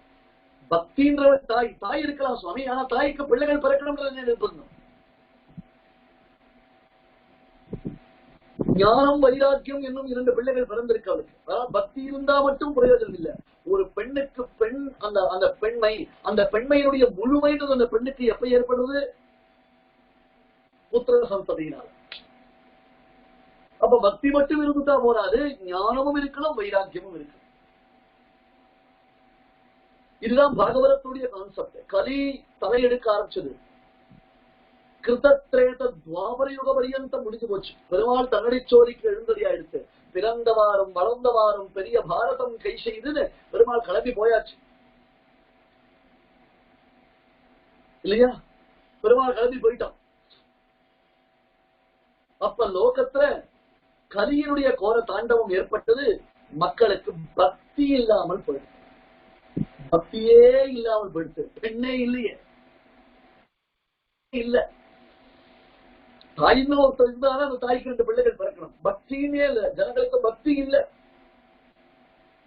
அப்ப இந்த பக்தின்றதான பெண்ணும் அவளுடைய குமாரர்களான ஞானமும் வைராக்கியமும் பாரதம் முழுக்க சுத்தி வரா. எங்க அவளுக்கு எங்கேயாவது ஆதரவு கிடைக்குமான்னு பார்க்கிறாள். பக்தியை எங்கேயாவது ஆதரிப்பாளான்னு பார்க்கிறாள். யாரும் ஆதரிக்கல, யாரும் ஆதரிக்கல. அவளை எங்க போனாலும் ஜனங்க சுயநலமா இருக்கா. எங்க போனாலும் ஜனங்க எங்களுக்கு தெரியும்ன்றான். சுயநலமா இருக்கிறது ஒரு பட்சம் இருக்கட்டும், எல்லாம் எங்களுக்கு தெரியும் அப்படின்ற மனோநிலை தான் அதிகம் இந்த லோகத்துல. இன்னொரு கொஞ்சம் மனசு உருவகப்படுத்தி கேட்கக்கூடியதான ஒரு பொறுமை இன்னைக்கு இல்ல சுவாமி. 1 மணி காலம் உபன்யாசம் கேட்கிற பொறுமை இன்னைக்கு உலகத்துல இல்ல. அது என் சொல்றத தப்பா நினைச்சு கூடாது. நான் ஒரு நாளைக்கு நிறைய பேரை சந்திக்கிறேன், ஏன்னா பப்ளிக் லைஃப்ல இருக்கிறதுனால. பொறுமையா உட்கார்ந்து ஒரே இடத்துல இருந்து ஒரு விஷயத்தை கேட்கிற ஒரு அந்த பாவம் போயிடுத்து நம்ம கிட்ட. இந்த மாதிரி உபன்யாசங்கள் பண்ணும்பொழுது கூட அரியனுக்கு தெரியுது, நல்லா தெரியுது. என்ன வீட்டு வேலையை பார்த்துட்டே தான் இதை கேட்கறதுக்கு நிறைய பேர் இருக்கு. நான் தோஷம்னு சொல்லல, ஆனா கான்சென்ட்ரேஷன் என்ன ஆகும்? இப்ப நம்முடைய பல காரியங்களுக்கு நடுவுல நமக்கு இது போன்ற சத்விஷயங்கள் கிடைச்சானா அதை நாம அதை பிடிச்சுக்கிறோம். ஆனால் அப்படியும் நம்மால மற்ற காரியங்களை விட முடியல. அங்கதான் அந்த வைராக்கியம் மாட்டிக்கிறது. அங்கதான் அந்த வைராக்கியம் மாட்டிக்கிறது. 10-15 வருஷம் முன்னாடி நாம என்ன பண்ணணும்? ஆத்து காரியத்தை தான் முடிச்சுட்டு எல்லாத்தையும் பூர்த்தி பண்ணிட்டு இந்த மாதிரி சத்சங்கங்கள் நடக்கச்சே, ஆங்காங்க சபைகள்ல சத்சங்கம் நடக்கச்சே, நாம எல்லா காரியத்தையும் முடிச்சுட்டு ஒழிச்சுண்டு வந்து அங்க வந்து உட்கார்ந்து சத்சங்கத்துல ஈடுபாட்டை தவிர வேற எந்த சிந்தனையும் இல்லாமல் உட்கார்ந்து கேட்டோம். இந்த சுவாமி எப்ப பார்த்தாலும் நம்மள சொல்ற, இவர் என்ன இப்படி நம்ம பாத்திரம் எங்கேயாவது கேமரா வச்சுட்டாரா, நாம பண்றதெல்லாம் இவர் சொல்லிட்டு இருக்காரு நீங்க நினைச்சுக்காதீங்க. இது பொதுப்படையா சொல்றதுதான். இப்படியாவது கிடைக்கிறதேன்னு ஒரு ஆறுதல் இருக்கு, அதை நான் மறுக்கவே இல்லை. இப்படியாவது கிடைக்கிறதே பரவாயில்ல, ஏதோ ஒரு காரியத்தை பண்ணிட்டே இதை நாம காதல் கேட்கிறோமே. ஆனால் கேட்க கேட்க நமக்கு என்ன ஆகும்னா அதுல நாம உட்கார்ந்து கேட்கணும். இப்ப கோபஸ்திரீகள்லாம் பாத்திரம் தேய்ச்சுட்டே கிருஷ்ணானுபவம் பண்ணினா, ஆனா அவளுக்கு கிருஷ்ணானுபவத்தில் தான் டாமினேஷன். யாதோகனே அபகனே, அவர்கள் பால கறந்தாலும் சரி, தயிரை கடைந்தாலும் சரி, பாத்திரம் தேய்ச்சாலும் சரி, ஆட்டுக்காருக்கு தலிக்கப்பட்டாலும் சரி, துணி தோச்சாலும் சரி, தீர்த்தம் ஆடினாலும் சரி, அத்தனையும் கிருஷ்ணபரமா பார்த்தா. நான் துணி தோச்சுட்டே உபன்யாசம் கேட்கிறேன், நான் மிக்சி போட்டுட்டே உபன்யாசம் கேட்கிறேன், நான் யூடியூப்ல என்ன தலிகன்னு பார்த்துட்டு மெனு பார்த்துட்டே உபன்யாசம் கேட்கிறேன். நாம கோபிகளா ஆக முடியுமா தெரியல அடியனுக்கு. யாரா இருக்கலாம் பெரியவாள்லாம், என்ன மன்னிச்சிருக்கோ. ஆனா இருக்கிற ஒரு சிச்சுவேஷனை நான் சொல்லிட்டு இருக்கேன். கோபி பாவம்னா நாரதாரி மகர்ஷிகளுக்கு எல்லாம் கோபி பாவம் வரல, அங்கதான் ஒரு சுவாரஸ்யம் இருக்கு. இப்ப இந்த கோபிகள் தங்களுடைய எல்லா காரியங்களிலையும் கிருஷ்ணனை அவர்கள் அனுபவித்தார்களோ இல்லையோ, அந்த இடத்துல அவளுக்கு பக்தி வந்துருத்து. ஆனா ஞானம் வைராக்கியம் இல்ல. கவனிக்கணும். ஏன் தெரியுமா? இப்ப நாம பக்தி என்னும் ஒரு தாய், அந்த தாய்க்கு ஞானம் வைராக்கியம் என்னும் 2 பிள்ளைகள்னு சொன்ன, இந்த தாயும் பிள்ளைகளும் சேர்ந்து தங்களை ஆதரிப்பவர்கள் உண்டா என்பதாக ஊர் ஊரா சுத்த ஆரம்பிச்சான். அப்ப அந்த பக்தியினுடைய நிலைமை எப்படி இருந்தது தெரியுமா? தலையெல்லாம் வெளுத்து போய், கண்ணெல்லாம் குழி விழுந்து, கண்ணெல்லாம் பஞ்சடைஞ்சு போய், நடக்கிறதுக்கு உடம்புல தெம்பு இல்லாமல், அப்படியே நரம்புலாம் ஒட்டி போய், உடம்புல தடையே இல்லாமல் இருந்தா பக்தி. புஷ்டி இல்ல. அம்மாவே அந்த கேஸ்னா, அந்த அம்மா பிரசவித்திருக்கிறது பிள்ளைகளுடைய நிலைமை யோசிச்சு பாருங்க. ஞான வைராக்கியம் எங்க இருக்கும்? இவன் ஆதரிக்கிறவா யாரும் இல்ல லோகத்துல. பக்தி இல்ல, ஞானம் இல்ல, வைராக்கியம் இல்ல. ஊர் ஊரா சுத்தி வந்தா, கிருஷ்ணன் அவதாரம் பண்ணின யமுனா நதிக்கரைக்கு வந்த உடனே என்ன ஆச்சரியம் பாருங்கோ. அது ஒரு மிராக்கள். என்ன மிராக்கள் அப்படின்னா, பக்தி இளமையாயிட்டான். ஆமா, அவள் இழந்த தன்னுடைய பொலிவை பெற்றுவிட்டாள். என்ன சொல்லலாம் அவரை? இந்த கூனி கிருஷ்ணனுடைய அனுகிரகத்தினால, அந்த அஷ்டாவக்கரை திருவக்கரைன்னு சொல்றோம் இல்லையோ, அந்த கூனி கிருஷ்ணனுடைய அனுகிரகத்தினால மிஸ் மதுரா அது கேட்டோ ஆக்கலாம் பண்ணி கிருஷ்ணகிட்ட பிள்ளைய பெற்றுட்டாலும் இல்லையோ, அந்த மாதிரி இப்ப யமுனா கரைக்கு வந்த உடனே இந்த கோபிகளுக்கு ஏற்பட்டதான பக்தி, இன்னைக்கும் அந்த பிராந்தியங்கள்ல பக்தி அதிகம் அப்படின்றதுனால அந்த பக்தின்றவள் வளர்ந்துட்டான். பக்திக்கு புஷ்டி கிடைச்சுட்டு, பக்திக்கு காம்பளம் கிடைச்சுட்டு, பக்திக்கு பூஸ்ட் கிடைச்சுட்டு, பக்திக்கு மோரிட்டா கிடைச்சுட்டு, அவள் புஷ்டி ஆயிட்டா. ஆனால் ஞானம் வைராக்கியம் உண்டாகவில்லை. ஞானம் வைராக்கியம் உண்டாகவில்லை. அந்த ஞானமும் வைராக்கியமும் அப்படியே எப்படி இருக்கா? அம்மா இளமை, பசங்க துண்டு களம். உலகத்துல எங்கேயாவது பார்க்க முடியுமா? அம்மா இளமை, பசங்க படுகளம். உலகத்துல எங்கேயாவது பார்க்க முடியும்? இங்க பார்க்கிறோம். ஐயோ என் பிள்ளைகளை காப்பாத்துங்க, என் பிள்ளைகளை காப்பாத்துங்க பக்தி அதெல்லாம். அப்ப அங்க நாரதர் வர, நாரதர் வந்த உடனே நாரதர்கிட்ட பிரார்த்திக்கிறார், சுவாமி உமாரத்தான லோகத்துல பக்தி ஏற்பட்டு பக்தி பிரச்சாரம் பண்ணணும். பிரகலாத நாரத பராசர புண்டரீக வியாசாம்பரீஷ சுகசோனக பீஷ்மதால்யான், இப்பேற்பட்ட பரம பாகவதோத்தமர்கள்ல நாரதர் நாம பரம பூஜ்யரா கொண்டாடும். சுவாமி தேசிகன் நாரதாரிகளை இட்டு சாதிப்பார். நாரதரை விழுந்து சேவிக்கிற அந்த பக்தி, சுவாமி உமாரத்தான லோகத்துல பக்தி வளர்ந்திருக்கு. பக்தி பிரச்சாரமானதே நாரதர் அவசரம். மகதீரதர் அந்த வீடியை வச்சுட்டு அந்த நாரதர் உயர்ந்த பகவன் நாமாக்களை சொல்லி பிரச்சாரம் பண்ற. ஆகினால நாரதரை சேவிச்சு என் பிள்ளைகளுக்கு ஞானம் வைராக்கியம் அவர்களை எப்படியாவது எழுப்பிவிடுங்க சுவாமி என்று மூர்ச்சையாயிட்டான். அன்கான்சியஸ் இருக்கான். அவளுக்கு ட்ரிப்ஸ் எல்லாம் போயிட்டு இருக்கு. ஆனா எதுவும் உடம்புல ஏத்துக்கிற வெயின்ஸே இல்ல. மொத்தம் வெயின்ஸ் தான் இருக்கு, சாரி சதையே இல்ல. அப்படி இருக்கு உடம்பு. எங்கேயாவது அம்மா இளமையா இருந்து பிள்ளைகள் எல்லாம் கிழதா இருந்து பார்த்திருக்கா? இது நியாயமா அப்படின்றான். நாரதருக்கு ஒண்ணுமே புரியல. ஏன்னா நாரதர்னா நம்ம ஒரு காமிக் எலிமெண்டா இதுவரை பார்த்திருக்கோம். இந்த நாரதர்ன்ற வார்த்தையின் பொருளை நீங்கள் உணர்ந்தீர்களா? நாரத மகாமுனிவருடைய பெருமையை நீங்கள் உணர்வீர்கள். நாரதர்ன்ற சப்தத்திற்கு தாற்பயம் என்ன தெரியுமா? நாரம் ததாதி இது நாரதா. நாரம் ததாதி இது நாரதா. நாரம்னா தீர்த்தம்னு அர்த்தம் உண்டு. நாரம்னா ஜீவசமூகம், அதாவது தான் நாராயண சப்தம்னு அர்த்தம் உண்டு. நாரம்னா ஞானம்னு அர்த்தம். பிரகலாதனை தேடி போய் ஞானோபதேசம் பண்ண, துருவனை தேடி போய் ஞானோபதேசம் பண்ண, வால்மீகி மகரிஷியை தேடி போய் ராமாயணத்தை உபதேசம் பண்ண. இன்னைக்கு நாம புராண புருஷர்களான பல மகாத்மாக்களை நாம கொண்டாடுறோம்னு சொன்னா அவர்களுக்கு நாரதருடைய சம்பந்தம் உண்டு. இதை நாம கவனிக்கணும். அதனால நாரம் ததாதி இது ஞானதா அப்படின்னு சொன்னா ஞானத்தை கொடுக்கிறவர், பக்தியை கொடுக்கிறவர் மட்டும் இல்லை, ஞானத்தை கொடுக்கிறவர். ஞானத்தினுடைய பரிபக்குவம் என்ன? ஞானம் எதெல்லாம் எப்படி இருக்கணும்? ஞானம் வைராக்கியத்தை உண்டாக்கணும். வெறும் ஞானம் இருந்து பிரயோஜனம் இல்லை சுவாமி.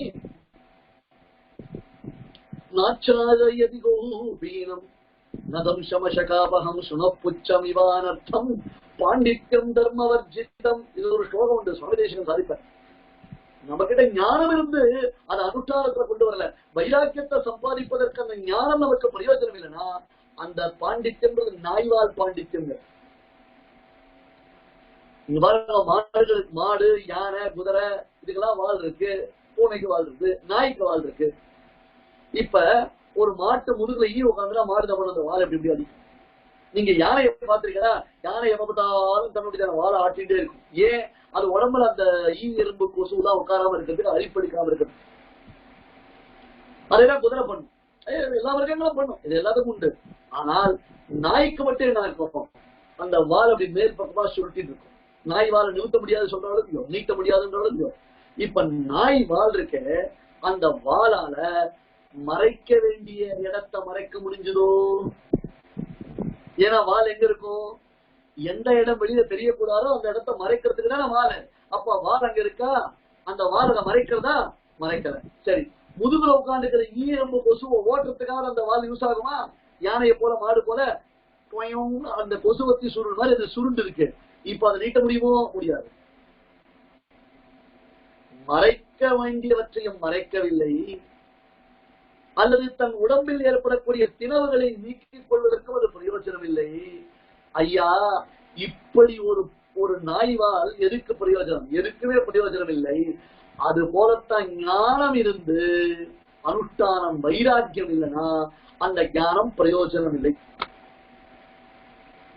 திருக்குறந்த சிவன் ஆண்டவன் ரொம்ப வேடிக்கையா ஒரு விஷயம் சொல்லுவார். இந்த கதையை சொன்ன ஒருத்தன் உடனே கேட்டான், அது சரி சுவாமி, ஈஸ்வருடைய சிருஷ்டியில எல்லாம் பிரயோஜனத்தோடு கூடியதுன்னு நேற்று உபன்யாசம் சொன்னேன், இன்னைக்கு நாய்வாலுக்கு ஒரு பிரயோஜனம் இல்லைன்னு சொல்லிட்டு, அப்படி இருக்கும் பொழுது பிரயோஜனம் இல்லாத நாய்வால எதுக்கு பெருமாள் சிருஷ்டிச்சான் அப்படின்னு ஒரு கேள்வி கேட்டார். சூப்பரான கேள்வி. சிஷ்யன் கேள்வி கேட்டுட்டான். இதுக்கு ஆச்சாரியன் பதில் சொன்னோம் இல்லையோ, அதற்கு ஆண்டவன் சிரிச்சதே பதில் சொன்னார். அழகா சமைப்பார். என்ன அப்படின்னா, வேற ஒண்ணும் இல்லைனாப்பா, பெருமாளுடைய சிருஷ்டியில பிரயோஜனம் இல்லாதது எதுவுமே கிடையாது. ஏன்னா இப்ப இந்த நாய்க்கு வாழ வச்சிருக்கா, அது பிரயோஜனம் இல்லைன்னு சொன்னால, இந்த எக்ஸாம்பிள் காமிக்கிறதுக்கு அந்த வால் யூட்டிலைசேஷன் அது பிரயோஜனமா இருக்கும் இல்லையோ? ஏன் ஓகேவா? கன்வின்சிங்கா இருக்கா? இப்படி ஒரு எக்ஸாம்பிளை காமிக்கிறதுக்கு அது யூஸ் ஆகுதோ இல்லையோ? எதுக்காகனா ஞானம் இருந்தால் போடாது, பக்தி இருந்தால் போடாது, ஞானம் இருக்கணும், வைராக்கியம் இருக்கணும். இப்ப பக்தி சித்திச்சு கொடுத்து ஞான வைராக்கியம் ஏற்படல, நாரதர் தான் ஞானத்தையும் வைராக்கியத்தையும் கொடுப்போம். ஹரியஸ்வர்களுடைய சரித்திரத்துல பார்க்கலாம், பிரச்சேதஸ்களுடைய சரித்திரத்துல பார்க்கலாம். அவர்களை எல்லாம் வைராக்கியத்துடன் சென்று தவம் செய்து நீங்கள் சித்தி பெறுங்கள், மோட்சத்திற்கான பிரயோஜனத்தை காரியத்தை பாருங்க. வெறும் உட்காந்து ராஜ்யாதி ஒரு அந்த ராஜ்ய சுகங்கள்ல உங்களுக்கு புத்தி போகக்கூடாது உபதேசம் பண்ண மகாத்மா யாரு? நாரதர். அதனால பக்தி விழுந்து பிரார்த்திச்சான், என் பிள்ளைகளை பொழைக்க வைங்கோ சுவாமி, என் பிள்ளைகளை பொழைக்க வைங்கோ அப்படின்னா அந்த பிள்ளைகளுக்கு கால போய் உபனிஷத் வாக்கியங்களை சொல்றாரு, இதிகாசங்களை சொல்றாரு, புராணங்களை சொல்றாரு. அவ என்ன பண்றான், கண்ணு அப்படி சோம்பரித்தனம் அப்படி லைட்டா திறக்கா, கண்ணு திறக்க முடியல, கொட்டாவே விடுறா, எழுந்துக்க முடியல, உடம்புல தெம்பு இல்ல, ஏதோ நாரதர் சொல்றாருன்னு அவளுக்கு புரியறதே தவிர்த்து அவளால அதை ரெஸ்பாண்ட் பண்ண முடியல. அப்பதான் நாரதர் யோசிச்சு இத்தனை இதிகாசங்கள் புராணங்கள் அதை காற்றும் மேன்மையான ஸ்ருதி வாக்கியங்கள் உபனிஷத் வாக்கியங்களாலேயும் ஞானமும் வைராக்கியமும் உண்டாகவில்லை என்றால் இது ஒரு அலிகாரிக்கல் கிரியேஷன். புரிஞ்சுக்கணும், பக்தி வரத்துக்கு there are so many reasons இருக்கு. அண்ட் ஈவன் பக்தி நமக்கு சித்திச்சிடும், ஆனால் ஞானம் வைராக்கியம் வரணும்.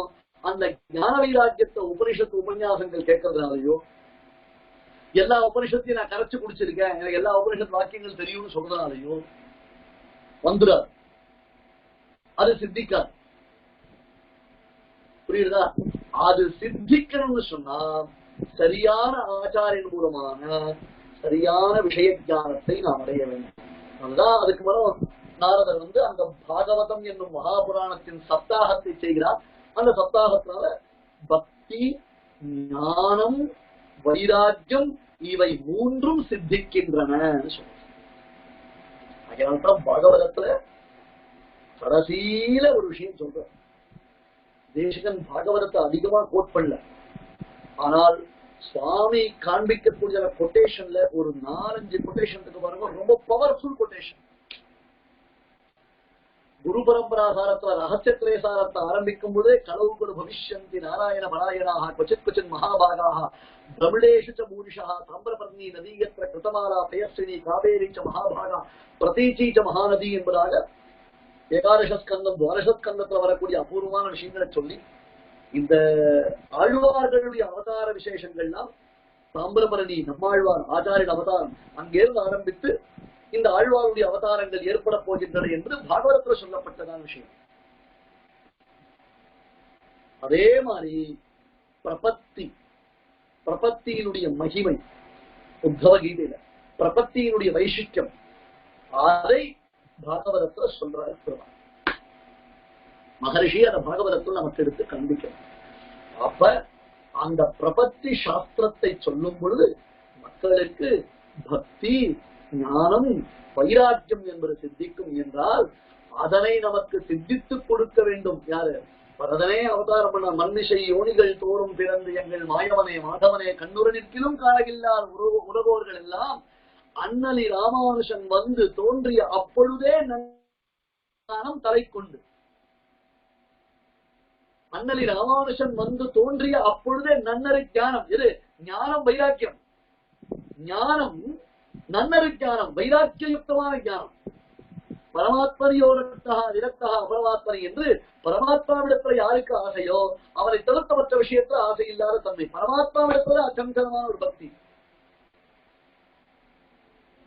பரமாத்மாவிடத்துல அதிசயிதமான ஒரு காதல், அது உலகத்திற்கு சொல்லப்படும், அது உலகத்திற்கு காண்பிக்கப்படணும். இப்ப ஞான பக்தியை போல, ஞான வைராக்கியத்தை போல மக்கள் எல்லோரும் உறக்கத்தில் இருக்கின்றார்கள். கண்ணு தெரியாதவர்களா இருக்கிறார்கள், காது கேட்காதவர்களா இருக்கிறார்கள், வாய் பேச முடியாதவர்களா இருக்கிறார்கள். அவர்களை பிரபோதனம் பண்ணணும், அவர்களுக்கு பிரபத்தி சாஸ்திரம் என்னும் உத்வேகத்தை உண்டு பண்ணணும். ஏன்னா அடுத்த ஸ்லோகம் பக்தி பிரபத்தி ரசவா பகவன் ஸ்ததுக்தி என்னும் அந்த ஸ்லோகத்துல என்ன சாதிக்கிறார் ஸ்ரீபாஷ்யக்காரர்? உலகத்தவர்கள் அனைவரும் உணர்ந்து கொள்ளும் வகையில் ஒரு பங்குனி உத்தர திருநன்னாளில் விசேஷமாக பெருமானும் பெரிய விராட்டியாரும் சேர்ந்திருந்ததான அந்த திருநன்னாடு உயர்ந்ததான சரணாகதியை தான் அனுஷ்டித்து உலகத்திற்கு அந்த சரணாகதி சாஸ்திரத்தை தான் காண்பித்தார் இல்லையா? உண்டோ இல்லையோ? அதை நாம பார்த்திருக்கோம் இல்லையோ? ஆகையால இப்ப ஆள வந்தார் என்ன பண்றாருன்னா தேவப்பெருமாளிடத்துல பிரார்த்திச்சா அப்பிரசாத கலையா ஒரு வழியா சுத்தி வந்துட்டோம். உங்களுக்கு அத சுத்தலையே விஷயம் மனசுல பதிகிற மாதிரிதான் இருக்கு. சம்பிரதாய விஷயங்கள் உங்களுக்கு ஏற்கனவே இந்த குரு பரம்பரை கதையெல்லாம் தெரிஞ்சிருக்கலாம். என்னடா பாய் வரணும் புதுசா ஒரு கதை சொல்லலையே நீங்க நினைச்சுக்கலாம். ஆனால் இதை நீங்க கொஞ்சம் ஆராய்ந்து பார்த்தோம்னால் அதனுடைய மகிமை நமக்கு புரியும், அதனுடைய மகாத்மியம் நமக்கு புரியும். யஸ்ய பிரசாத கலயா பதிரஹ ஸ்ருணோதி பங்கு பிரதாமதி ஜவேன ச வத்தி மூகஹ அந்த பிரபஷ்யதி சுதம் லபதே ச வந்த்யஹ தம் தேவமேவ வரதம் சரணம் கதோஸ்மி சரணம் பிரபத்யே என்று ஆள வந்தார். இதற்காகத்தான் ஸ்ரீபாஷ்யக்காரரை சம்பிரதாயத்திற்கு தந்துள்ள வேண்டும் என்று பிரார்த்திக்கிறார் சுவாமி ராமானுஜர். தேவப்பெருமானிடத்தில் ஸ்ரீபாஷ்யக்காரை சம்பிரதாயத்திற்கு தந்துள்ள வேண்டும் என்று அங்கே பிரார்த்திக்கிறார். அதெல்லாம் பெருமாள் என்ன பண்றான், இப்படி ஆச்சாரியர்கள் மூலமாக நம்மளை கொண்டு வரான். அப்ப ஆள வந்தார் இந்த சத் சம்பிரதாயத்திற்காக பிரார்த்தித்ததான அந்த பிராகாரம் இருக்கே, அந்த பிராகாரம் இருக்கே, அந்த பிராகாரத்திற்கு என்ன பேர் அப்படின்னு கேட்டார், ஆளவந்தார் திருச்சுற்றூர் என்பதாக பேர். அதுதான் யமுனை துறைவர் திருமுற்றம், ஆளவந்தார் திருச்சுற்றூர் என்பதாக சொல்கிறோம். அதே போன்று என்னது மடைப்பள்ளி பிரதட்சணம். எதனால மடைப்பள்ளி பிரதட்சணம்? சரணாகதி சாஸ்திரம் என்பது ஆளவந்தாருடைய திருவுள்ளத்தின்படி தேவப்பெருமாளிடத்துல சரணாகதி செய்து பகவத் ராமானுஜர் மூலமாக அங்கே அவதரிக்கப் போகிறது என்பதனால்தான் இன்றும் அந்த திருச்சுற்றை நாம மடப்பள்ளி பிரதட்சணம் பத்மபதே ஸ்துதி பதேன முதல் ஸ்லோகம் ஞாபகம் சொல்லுவோம். மான்யம் யதீஸ்வர மகானச சம்பிரதாயம் என்று அந்த திருச்சுற்றின் மேன்மையானது காண்பிக்கப்படுகிறது. அடுத்த ஸ்லோகம் பக்தி பிரபத்திரதவா பகவன் ததுக்திஹி தன்னிஷ்ட சம்ஸ்ரயகிதீவ விகல்ப்யமானம் யம் கஞ்சிதேகமுபவாதயதாத்வயைவ பிராதாத்தரம் கவதரே பவினோ பவாப்திம். பக்தி என்றால் என்ன? இப்ப நாம கீழே சொன்ன பக்தி என்பது இப்ப இங்க சாஸ்திரியமாக பக்தி யோகம் என்பதாக ஸ்ரீபாஷ்யம் கீதா பாஷ்யம் முதலானவற்றில் சுவாமி பாஷ்யக்காரர் காண்பித்திருக்கக்கூடிய அந்த பக்தி யோகத்துடைய பெருமை என்ன? அடுத்தது அந்த பக்தி யோகத்தை செய்வதற்கு நாமெல்லாம் அதிகாரிகளா இல்லையா? ஏன் நாம் பக்தி யோகத்தை செய்ய முடியாது என்பதை குறித்து ஒரு விசாரம். அடுத்தது அந்த பிரபத்தி என்னும் பொழுது அத்தகையதொரு பிரபத்தியின் விபாகங்கள் என்ன? எந்த விதமான பிரபத்தியை செய்து கொள்வதற்கு யார் யார் அதிகாரிகள்? ரொம்ப அழகான விஷயம். அதெல்லாம் காலக்ஷேபத்துல சொல்ல வேண்டிய விஷயங்கள். ஆனா காலக்ஷேபம் அளவிற்கு அடியனால இந்த சூக்ஷமா சதஸ்யம் சொல்ல முடியாது. ஏன்னா சதஸ்யம்ன்றது வேறு, ரகசியம்ன்றது வேறு. ஆனால் இது அத்தனை அர்த்த விசேஷங்களையும் சுவாமி தேசிகன் இந்த அடுத்த ஸ்லோகத்தினால எடுத்து காண்பிக்கிறார். அதனுடைய அர்த்தங்களை எல்லாம் நாளைக்கு அவசியம் அனுபவிப்போம். ஏன்னா நாளைக்கு இது ரொம்ப விஸ்தாரமா சொல்ல வேண்டிய விஷயங்கள். நான் அடியன் இன்னைக்கே அதை சொல்லணும்னு ஆசைப்பட்டேன். ஆனால் ஸ்ரீபாஷ்யக்காரருடைய திருக்கல்யாண குணங்கள், அளவந்தாருடைய விருது, தேவப்பெருமானுடைய கருணைன்னு வரும் பொழுது அது அப்படியே அது உள்ள இழுத்துட்டு போயிடுப்பதிய. ஆகையினால நாளைக்கு இந்த ஸ்லோகத்துடைய அர்த்தம் சொல்றேன். பக்தியோக விஷயங்கள் என்ன, பிரபத்தி சாஸ்திரத்துடைய விஷயங்கள் என்ன, பிரபத்தியிலேயே யார் யார் எதற்கெல்லாம் அதிகாரி என்பதாக நாம் அதை அவசியம் அனுபவித்துக் கொள்ள வேண்டும். அதை நீங்க மற்றவர்களுக்கு எடுத்து சொல்லணும். மற்றவர்களுக்கு நாங்கெல்லாம் ஏதோ உபன்யாசம் பண்ணோம்னா நாங்க உபன்யாசம் பண்றது எடுக்கணும்.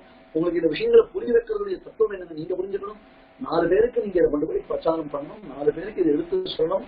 இன்னைக்கு பிராக்டிக்கல் அப்படின்றது பிரபத்தி சாஸ்திரம் தான். அந்த பிரபத்தி சாஸ்திரத்தை நம்ம உலகத்திற்கு புரிய வைக்கணும். சரியா?